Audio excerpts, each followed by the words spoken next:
Utah. 4 years ago, this area became a boom town. The Uinta Basin's rich reserves of shale oil brought investment, jobs, and money. But then the price of oil dropped below $35 a barrel. Construction came to a halt, jobs were lost. Now, once again, this is just another farming community. But the farms you're about to see are no ordinary farms. Some might call them old-fashioned, outlandish, or downright weird. These are pasture-raised beef farms, a trend that could free the American cattle rancher from the typical factory farm commodity-driven business model.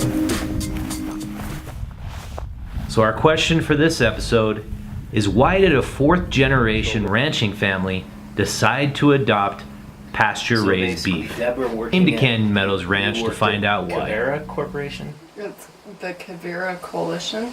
Kavera Coalition? Mm-hmm. What were the ideas in that coalition that made you guys think grass-fed is the better option?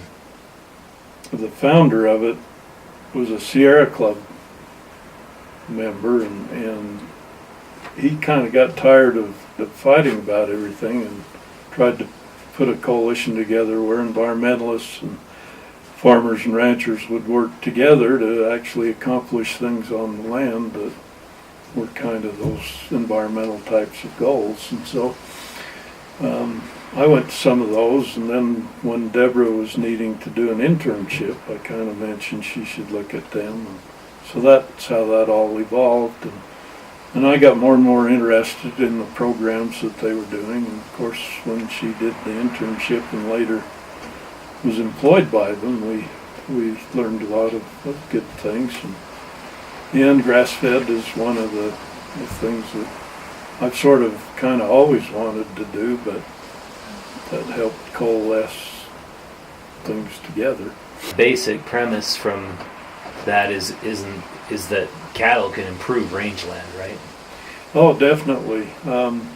If we didn't have cattle to manage, or some animal like that, like the buffalo used to do with the prairies, that it would not be good.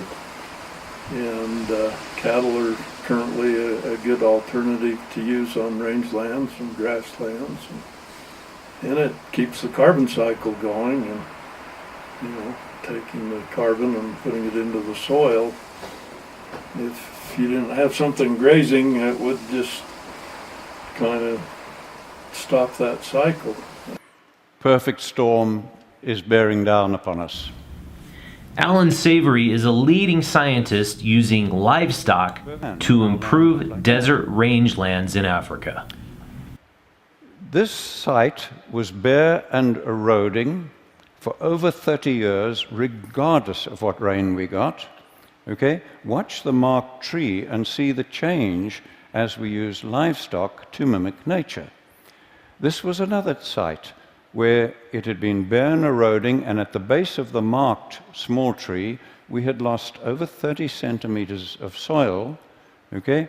And again, watch the change just using livestock to mimic nature. Just kind of informal case study in using cows, managing cows to replace the farming operations. We had planted this several times with a tractor and a seed drill and stuff, and we'd kind of get a crop, but then it would die out and wouldn't really go. And so last year we